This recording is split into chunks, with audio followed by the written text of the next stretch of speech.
अस्सलाम वालेकुम दोस्तों। अॼु असांजो जेको टॉपिक आहे लेसन आहे उहो आहे क्लास 3 जो पहिरियों लेसन सिंटेक्स बुक बोर्ड जानशोर जे दर्सी किताब मां असांजे यूनिट नंबर 1 पढ़ाईंदासीं जेको मीनिंग ऐं विथ ग्रामर सां। सो अचो था हलूं। सभ खां पहिरीं unit 1.1 oral communication. Oral communication यानी ज़ुबानी ॻाल्हि ॿोल।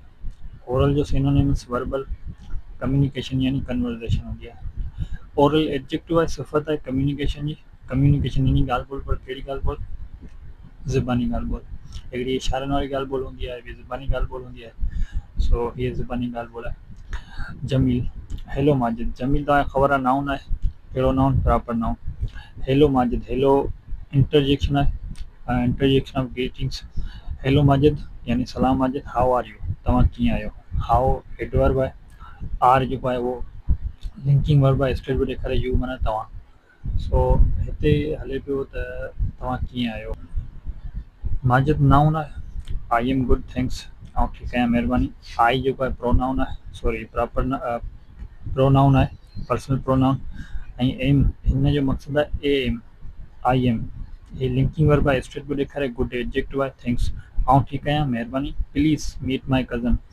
प्लीज़ जेको आहे उहो इंटरजेक्शन आहे, ऐं मीट माई कज़न यानी मुंहिंजे कज़न सां मिलो। मीट जेको आहे उहो वर्ब आहे, यानी सेकंड फॉर्म मेट आहे, थर्ड फॉर्म मेट आहे। They are from Lahore. They तव्हांखे ख़बर आहे प्रोनाउन आहे, आर जेको आहे उते बी फॉर्म आहे। फ्रॉम लाहौर, फ्रॉम जेको आहे प्रीपोजिशन आहे लाहौर। इहे आहिनि पर किथां खां आहिनि? लाहौर खां। Salim, hello I am Salim. Hello तव्हांखे ख़बर आहे इंटरजेक्शन आहे, आई एम सलीम स्टेट बि ॾेखारे, ऐं सलीम आहियां, हाउ आर यू, तव्हां कीअं आहियो। हाउ एडवर्ब आहे, पर कहिड़ो? Interrogative adverb. ये एक्चुअली वर्ब चइबो आहे हिनखे, ऐं स्टेट हालत बि ॾेखारे, हिते लिंकिंग वर्ब बि आहे। सो तव्हां कीअं आहियो। Ahmed, and I am Ahmed, आऊं अहमद आहियां। एंड जेको आहे कंजक्शन आहे, कोऑर्डिनेटिंग कंजक्शन आहे, भई इक्वल जुमिला या फ्रेज़ हुननि पाण खे जोड़ींदो आहे। आई एम अहमद, आऊं अहमद आहियां। ही आई एम आहे, हिन जो मक़सदु बि आहे, स्टेट बि ॾेखारे, आई एम। ग्रामर में पार्ट्स ऑफ स्पीच में जेको आहे लिंकिंग वर्ब ॾेखारे। आई जेको आहे उहो प्रोनाउन आहे। अहमद, आऊं अहमद आहियां, हाउ आर यू, तव्हां कीअं आहियो। सो उमेदु आहे त तव्हांखे वीडियो पसंदि ईंदो हूंदो। जमील चए पियो त आई एम फाइन, ऐं ठीकु आहियां, थैंक्स महिरबानी, थैंक्स वर्ब आहे। नाइस टू मीट यू, तव्हां सां मिली ॾाढी ख़ुशी थी।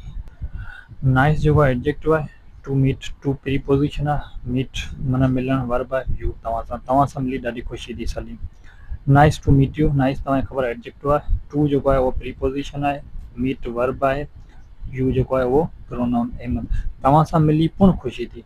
नाइस टू मीट यू आहे सलीम, तव्हां सां मिली ख़ुशी थी। सलीम, नाइस टू मीट यू अहमद, तव्हां सां मिली पुण ख़ुशी थी। एक्टिविटी छा आहे? चवे थो त इन ग्रुप्स ऑफ 4 यानी 4 जे ग्रुपनि में प्रैक्टिस द डायलॉगनि जी जेका आहे उहा प्रैक्टिस करियो। यूज़ योर ओन नेम, पंहिंजा पाण जा जेके तव्हांजा नाला आहिनि उहे वठी करे। उमेद आहे त अॼु वीडियो तव्हांखे पसंदि आयो हूंदो। तव्हां सां रिक्वेस्ट आहे त मुंहिंजे चैनल खे सब्सक्राइब करियो, ऐं भाउ खे पंहिंजी दुआनि में यादि रखिजो। महिरबानी।